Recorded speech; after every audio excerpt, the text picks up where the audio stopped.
کتاب ہے صحیح البخاری، اہل سنت بان کی سب سے معتبر کتاب.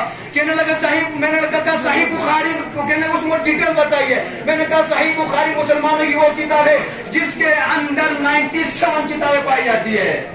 سنتے رہیے میرے دوستوں، 90 دشمن کا حرم میں آپ کو بتانا چاہ رہا ہوں. میں نے کہا اس کے اندر 97 کتابیں ہوا کرتی ہیں. پھر میں نے کہا اس 97 کتابوں میں 3450 باب ہیں، الگ الگ باب. سنتے رہیے، کبھی کتابوں پڑھیے، مسلمانوں کی کتاب پڑھیے، ہم تو مسلمان ہیں، سب کی کتابیں ہیں، پڑھیے. میں نے کہا اس میں 3450 باب ہیں، 97 اس کتاب کے اندر کتابیں ہیں. اور اس کے اندر حدیثیں کتنی ہیں؟ میں نے کہا اس کے اندر حدیثیں 7275 حدیثیں اس کتاب کے اندر ہے. اگر ہم غیر تکراری کو الگ کر دیں گے تو 4000 بنتی ہے، اگر تکراری کو شامل کرتے ہیں تو 7275 حدیثیں ہیں. اس کے بعد کہنے لگے یہ کس زمانے میں ہے، یہ کس زمانے زندگی کرتے تھے امام بخاری؟ میں نے کہا امام ہادی علیہ السلام اور امام حسن عسکری علیہ السلام سے زندگی میں وہ زندگی کرتے تھے. کہنے لگے جب ان کے ہم عصر تھے تو ان کی کتنی حدیثیں موجود ہیں. سنتے رہے دشمن دھروا، ان کی کتنی حدیثیں؟ میں نے کہا میں تو کبھی نظر نہیں پڑی، ان سے کوئی روایت نقل نہیں کیے. کہنے لگا اچھا. پھر کہنے لگا آپ یہ بتائیے حضرت ابو ہریرہ اہل سنت ہمارے معتبر، اہل سنت ہمارے معتبر راوی ہیں، تو ان سے کتنی حدیثیں نقل ہوئی؟ سنتے رہیے میرے دوست مسلمانوں، کتنی حدیثیں نقل ہوئی ہیں؟ ہم نے کہا حضرت ابو ہریرہ سے 446 حدیثیں نقل ہوئی ہے. تب پیغمبر سے کتنے سال رہے؟ ہم نے کہا 2.5 سال رہے تھے. کتنے سال؟ 2.5 سال رہے تھے. کہا کتنی حدیثیں؟ میں نے کہا 446 حدیثیں آئی ہیں. کہنا حضرت عبداللہ ابن عمر سے کتنی ہیں؟ میں نے کہا 270 حدیثیں ہیں. کہنے لگا حضرت عائشہ سے کتنی حدیثیں نقل ہوئی ہیں؟ دشمن گھر کا کتنی حدیثیں نقل ہوئی ہیں؟ میں نے کہا حضرت عائشہ کی جو حدیثیں نقل ہوئی ہیں صحیح بخاری میں، اس میں 262 حدیثیں نقل ہوئی. تب پیغمبر سے کتنے سال رہی؟ ہم نے کہا پیغمبر کے ساتھ 9 سال 6 مہینہ حضرت عائشہ پیغمبر کے ساتھ زندگی کری ہے، ساتھ میں رہی ہے، اور ان 9 سالوں میں 262 حدیثیں نقل کی ہوئی ہیں. کہ ابو موسیٰ اشعری کتنے حدیثیں نقل ہوئے ہیں؟ میں نے کہا 57 حدیثیں. دشمن گھر کا 57 حدیثیں نقل ہو گئی ہیں. اس وقت حضرت انس سے کتنی روایتیں نقل ہوئی ہیں؟ ہم نے کہا حضرت انس سے 200 روایتیں نقل ہوئی ہیں. اس کے بعد کہنے لگا اچھی بات ہے مولانا، آپ کو کافی معلومات. میں نے کہا الحمدللہ. پھر کہنے لگا آگے بتائیں امام علی علیہ السلام سے کتنی حدیثیں نقل ہوئی ہیں؟ امام علی علیہ السلام سے کتنی حدیثیں نقل ہوئی ہیں؟ ہم نے کہا امام علی علیہ السلام سے 19 حدیثیں نقل ہوئی ہیں. 7275 حدیث میں 19 حدیثیں امام علی علیہ السلام سے نقل ہوئی. وہ کہنے لگے امام علی علیہ السلام پیغمبر سے کتنے سال رہے؟ ہم نے کہا اگر پوری ایج کو دیکھیں گے تو پیغمبر کی وفات تک پیغمبر کے ساتھ امام علی 33 سال رہے ہیں. فوراً کہنے لگے مولانا امام علی 33 سال پیغمبر کے ساتھ رہے ہیں اور 19 حدیثیں نقل کی ہے، اور حضرت ابو ہریرہ صرف 2.5 سال رہے ہیں، اس کی 440 حدیثیں نقل ہو گئی ہیں. تھوڑا میں چونکا گا، میں کہنا کیا چاہ رہا ہے. اس بعد کہنے لگے فاطمہ زہرا سے کتنی حدیثیں نقل ہو گئی ہیں؟ میں نے کہا فاطمہ زہرا سلام اللہ علیہا سے صحیح مسلم میں 1 حدیث نقل ہو گئی ہے. کہنے لگا کتنے سال فاطمہ زہرا سلام اللہ علیہا تھی؟ میں نے کہا فاطمہ زہرا 18 سال زندگی کری، 18 سال بابا کے ساتھ وفات پا گئی 2 مہینے چھوڑ کے، تو لہذا فاطمہ زہرا 18 سال بابا کے ساتھ رہی ہیں. کہنے لگے مولانا آپ یہ چیز نہیں سمجھ رہے ہیں، آپ مسلمانوں کو بھائی کہتے ہیں ہمارے اہل سنت بھائیوں کو، اور یہ دیکھ لیجئے فاطمہ زہرا پیغمبر کے ساتھ 18 سال رہی ہیں اور 1 حدیث نقل ہوئی 7000 حدیثوں میں، اور حضرت عائشہ صرف 9 سال رہی ہیں اور اس میں بھی 262 حدیثیں نقل ہو گئی ہیں. اب آپ سمجھ لیجئے، آپ تو بھائی مانتے، کیا وہ آپ کو بھائی مانتے ہیں؟ فوراً ہم سمجھ گئے ہمیں اختلافات کی باتوں پر ڈال رہا ہے. میں نے کہے بھیا ہمیں تو کوئی تکلیف نہیں اس بات پہ، اہل سنت بھائیوں کی کتاب ہے، کسی کی حدیث نقل کر دے ان کی نظر میں صحیح ہے، لہذا وہ کتاب مانتے ہیں، ان کی کتاب ہو نہ ہو، کسی کی حدیث ہو کسی کی حدیث نہ ہو، اس سے ہمیں کیا مطلب ہے، ان کی کتاب وہ بہتر جانتے ہیں. لہذا جب ہماری شیعہ قوم کو اعتراض نہیں ہے تو آپ کون ہوتے ہیں جو یہاں پر شیعہ اور سنی والا بیج بونے جا رہے ہیں اور اختلافات پیدا کرنے جا رہے ہیں؟ لہذا ڈانٹ ڈپٹ کے بھگانا پڑا. کہنے کا مقصد مسلمان یہ ہے، آپ کو تاریخی حوالے سے بھی لوگ حربہ استعمال کرتے ہوئے نظر آئیں گے، دنیاوی دستورات کے مطابق بھی آپ کو لوگ آپ پر حربہ استعمال کرتے ہوئے نظر آئیں گے، لیکن مسلمانوں کو جاگنے کی ضرورت ہے. ان حربوں کو سمجھ لیجئے. رہبر معظم فرماتے ہیں دشمن سے زیادہ دشمن شناسی آپ کے اندر ہونی چاہیے. جب آپ دشمن کو پہچانیں گے تو مسلمانوں کے درمیان جو اختلافات ہیں اختلافات بھی ختم ہوں گے. آج جو مسلمانوں میں بھائی چارگی کی کمی ہے وہ بھائی چارگی بھی آ جائے گا, اور مسلمان جو ایک دوسرے کو بھائی مانتے ہیں اور جو نہیں مانتے ہیں یقیناً وہ بھائی آپس میں ملیں گے, مشکلات کو دور کریں گے اور بھائی بھائی بن کر رہیں گے. اور میں اس خطبے کو یہیں پہ اختتام کرنا چاہوں گا, دعا کرنا چاہوں گا اور التجا کرنا چاہوں گا آپ سب سے, انشاءاللہ مل جل کر رہی ہے. مسلمانوں کو یہ جہتی کی ضرورت ہے. اگر مسلمان آج ایک نہیں ہوئے ہندوستان میں آپ کا نام و نشان ختم ہو جائے گا. دعا کرنا چاہوں گا خدایا بحق محمد علیہ محمد علیہ السلام ہماری اس قلیل سے ہمارے کو شرف قبولیت عطا فرما, زیادہ سے عمل خیر کرنے کی توفیق عطا فرما. زمانہ علیہ الصلوۃ والسلام کے ظہور میں تعجیل عطا. حسن مجتبی علیہ الصلوۃ والسلام ما بقي في الدنيا بقية غير هذا القرآن. بغیر مقدمے کی یقین بات کو شروع کرنا چاہوں گا چونکہ صرف 4 سے 5 منٹ ہمارے بچے ہیں. امام حسن مجتبی علیہ الصلوۃ والسلام فرماتے ہیں اس دنیا میں کوئی چیز باقی رہنے والی نہیں ہے, اگر کوئی ایک چیز باقی رہنے والی ہے تو لہذا وہ قرآن مجید ہے. لہذا قرآن کو امام حسن فرماتے ہیں اپنا امام بناؤ, اپنے لیے ہدایت کا راستہ اسی کو بناؤ, جو راستہ قرآن دکھائے اس راستے پر چلو. لہذا اسی قرآن چونکہ قیامت تک باقی رہنے والی کتاب ہے اور یہ ہدایت کی کتاب ہے تو مسلمانوں کو بھی چاہے کہ اس ہدایت والی کتاب سے بھرپور فائدہ اٹھائے, صرف پڑھنے تک محدود نہ رہیں بلکہ امام حسن مجتبی علیہ السلام فرماتے ہیں اس کے احکامات پر عمل کرنے کی کوشش کریں. عزیزان گرامی یقیناً دنیا کے حالات سے آپ بخوبی واقف ہیں. ہندوستان کے حالات پہلے خود نے بتا دیا, اب چلتے اپنے پڑوس ملک پاکستان کے بھی حالات تھوڑے سن لیتے ہیں. پاکستان کی سرزمین میں جہاں تک جب جتنی میری ایج اس اعتبار جہاں سے میری معلومات ہے, میری نظر میں ایک لیڈر آیا تھا جس کا نام تھا عمران خان. عمران خان آج مسلمانوں کے درمیان اتنا فیمس ہو, مسلمانوں میں انڈیا پاکستان بات نہیں کرو, پورے مسلمانوں کے درمیان اتنا فیمس ہو گئے تھے جس کو اس مسلمان لیڈر کا نام دیا گیا تھا. کہ مسلمان عمران خان پاکستان مسلمانوں کا لیڈر ہے, اس لیے کہ انہوں نے جو قربانیاں دی تھی.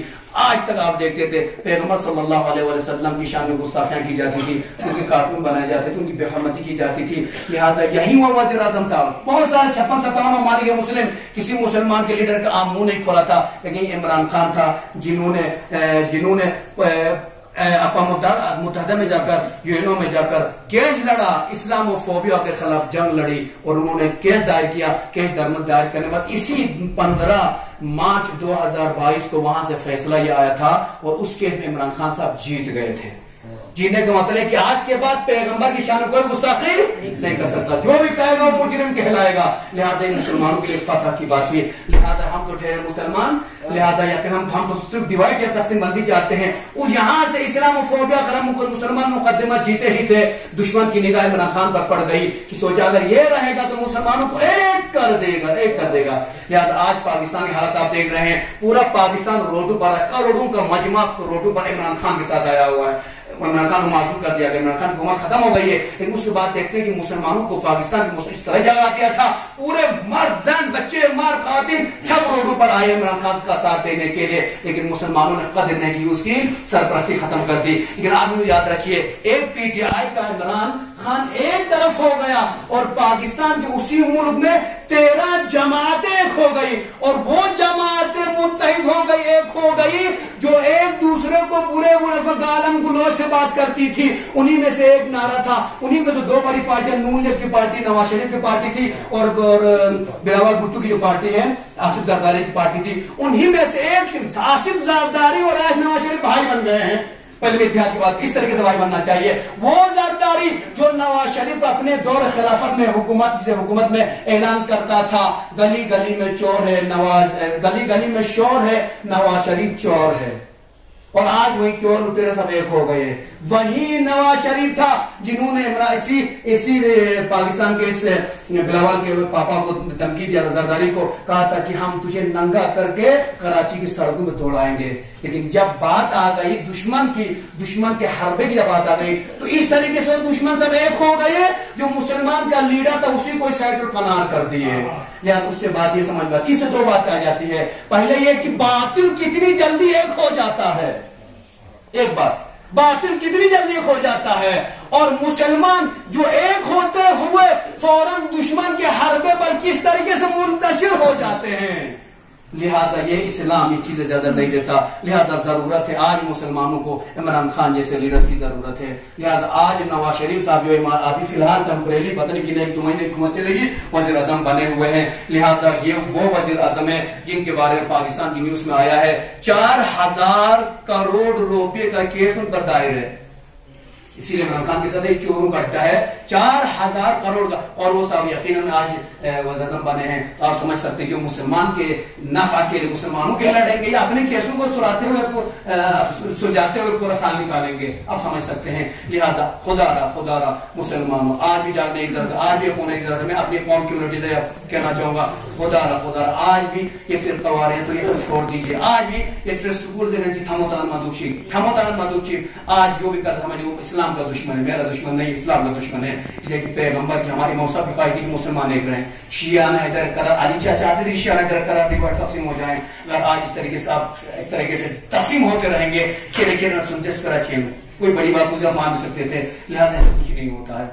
کسی کو ضدی ولایت فقیہ کا دربہ دیا جاتا ہے, کسی کو کچھ اور دربہ, وہ نہیں ہوتا, ایسا نہیں ہوتا. آپ کتابیں پڑھیے. آپ کے مجتہدین رہبر معظم کو جتنا میں سنتا ہوں مجھے نہیں لگتا کوئی سنتا ہوگا. آغا ستانی سے میں خود اپنے کاموں مل کر اپنے کاموں سے سنی ہوئی بات اور سامنے لائیو دیکھی ہوئی اپنے مجھ سے جو خطاب کرتے فرمایا تھا کہ اختلافاتی باتیں نہ کرنا. اسی لیے میں کبھی اختلافاتی باتیں کرنے کی کوشش نہیں کرتا, لیکن مسلمانوں کو جگانے کی کوشش کرتا ہوں جو لوگ غلط کرتے ہیں. لہٰذا جو لوگ آج بھی جو کرنے کا جو ماحول اس ماحول یہاں لانے کی کوشش کرتے ہیں ہم انہیں کبھی اجازت نہیں دے سکتے. جب تک یہ شیخ بارہمو یہاں رہے گا اس چیز کی کبھی اجازت نہیں دے گا. لیکن شیخ بارہمو سنی سنائی باتوں پر عمل نہیں کرتا ہے, کتابی باتوں پر عمل کرتا ہے. امام علی علیہ السلام سے پوچھا مولا حق اور باطل میں کتنا فرق ہے؟ امام نے فرمایا 4 انگوش کا فرق ہے. ہاتھ اٹھاتے بھائیو رکھتے ہیں, کہتے ہیں کان سے سنی بات باطل ہے, آنکھوں سے دیکھی ہوئی بات صحیح ہے. رہبر معظم کی کتاب دیکھیے, میں کبھی نہیں چاہتا کہ آپ ڈیوائڈ ہو تقسیم بندی ہو جائے, لیکن آج جو کر جو ماحول خراب ہو گیا صرف کھیلے نا تھوڑی سی چیز چھوٹی باتوں کو ایک وہ شوشہ بنایا گیا.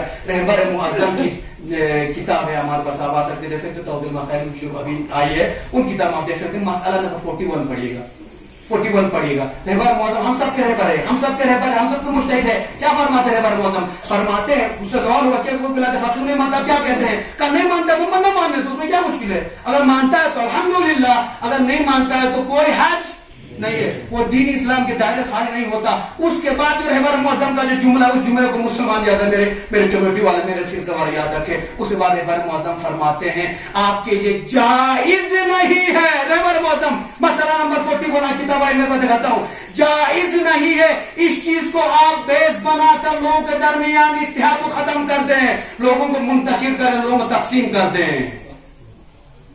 آپ آئیے کتاب میرے پاس ہے 41 مسئلہ نمبر پڑھیے گا. تو آپ رہبر کہتے ہیں جائز میں نی طرف نہ, اور ہم اسی میں تقسیم بندی کہتے ہیں. اب سستانی صاحب بولتے ہیں نی طرف نمو نے اجازت میں سنی و نمو اہل سنت نمو ہم ہوتا جب غلط کہنے تو اجازت ہی نہیں ہے, اور ہم کوشش کرتے کس طرح کی آگ لگانے کے لیے. تو لہٰذا ان فرقہ نہ ہمارے اماموں نے اجازت دی ہے, نہ ہمارے معصومین نے اجازت دی ہے, نہ ہمارے کسی پیغمبر نے اختلافات کی اجازت دی ہے, اور نہ ہمارے آج دوران حاضر کے مجتہدین میں سے کسی نے اجازت نہیں دی ہے. ہمیشہ ہمارے مجتہدین کا شیوا رہا ہے مسلمان ایک ہو جائے. اسی لیے میری جان قربان ہو, امام خمینی کو اس جملے کے اوپر فرمایا تھا, آج سے اتنے سال پہلے فرمایا تھا اگر مسلمان ایک ہو جائیں, امام خمینی اللہ تعالیٰ امام خمینی فرماتا اگر مسلمان ایک ہو جائیں اور ایک باٹی لے جا کر اسرائیل پر گرا دے, اسرائیل بہ جائے گا اس پانی میں. اتنا پاور ہے مسلمان, اتنے ہیں مسلمان, لیکن ہم آج صرف نام لیتے ہیں, عمل نہیں کرتے. یہی امام حسن علیہ السلام نے فرمایا قرآن کو صرف نہ پڑھو, قرآن پر عمل کرو. آج حدیث معصور نہ پڑھو, حدیث معصور عمل کرو. صرف مجتہد کا نام لے کر تقلید بعد مزے سے, بلکہ مجتہد کے فتوے پر عمل کیجیے. کوئی مجتہد نہ رہبر معظم آپ کو اختلافات کی اجازت دیتے ہیں, نہ عبداللہ ستانی اجازت دیتے ہیں, نہ مکارم شیعہ, کسی ایک مجتہد کا ایسا مسئلہ نہیں ملتا یا حکم نہیں ملتا جو کہتے ہیں نہیں جو بہانا پذیر ہے ہم تاجبون ڈیوائڈ ہو رہے, اس طرح کبھی نہیں کہتے ہیں. لہٰذا خدا ایک ہونے کی ضرورت ہے. ایک ہو جائے مسلمانوں, زندگی رہے نہ رہے خدا کو منہ دکھانا ہے, اماموں کو منہ دکھانا ہے. کل کو یہی مجتہدین کو ملاقات وہاں کو منہ دکھانا ہے. رہبر بھی کہیں گے, سٹائن صاحب بھی کہیں گے, امام خمینی کہیں گے, مخالف شرائع صاحب کہیں گے, وہی تقلید بسلمان ہے تبھی انہوں مدد کہتے جو نا فتویٰ جو الگ سے سب پھنسیں گے وہاں پہ. لہٰذا خدا چھوٹی چھوٹی چیزوں کو بحث نہ بنائیے, ان کو ختم کر کے اختلافات ختم کر دیجیے.